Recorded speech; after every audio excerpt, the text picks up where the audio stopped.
आज दयागा पण हा चल ऐशागे विभागे गजबागे माय श्यामंताबाई वाड रखमाबाई वाड ताराबाई वाडगे माय राज्य नादिनी आदर गंगाबाई वाडगे माय ताराबाई वाडगे माय तुला अरे पप्या तुला ए नतवाले तुला बुरगुंडा बोल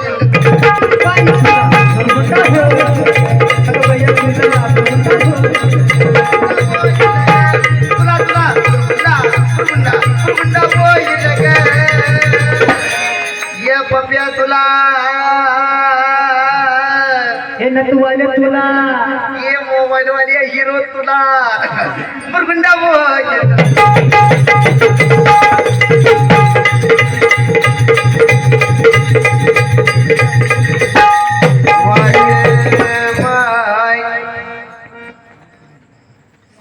खाओ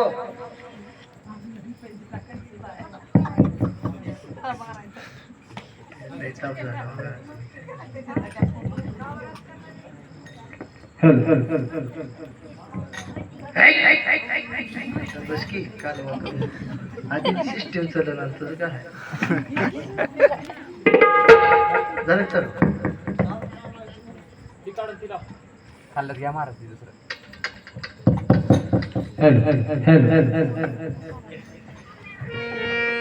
आलंच खेडकर नीट लावा की ओके हा हे शांत बस रे काय तर घंटे चल बसा काय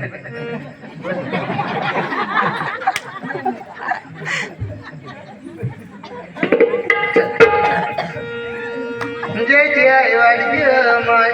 राणीची आई वाडगी माय बिबेची आई वाडगी माय तुला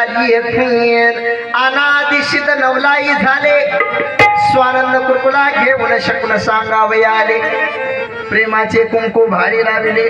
सद्भक्ती भावे बोराटी हाती धरले ऐका सौभाग्याचं प्रतीक सांगितलं मावशी कुंकू माझ्याकडे लक्ष द्या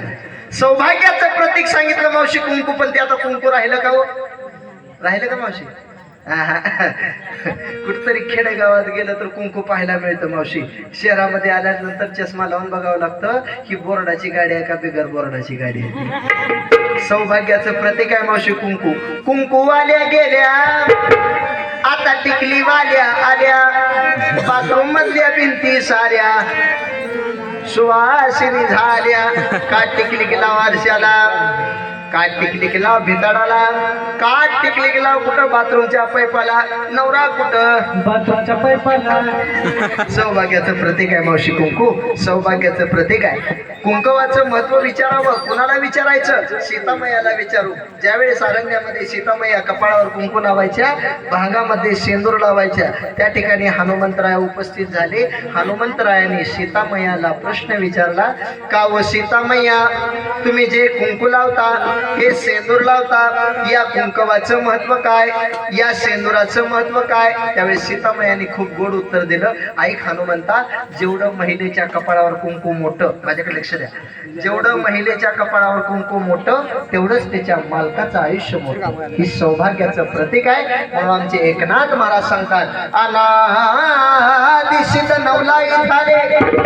स्वानंद कुरकुला घेऊन शकून सांगावे आले प्रेमाचे कुंकू भारी लावले सद्भक्ती भावे बोराटी हाती धरले बुरगुंडा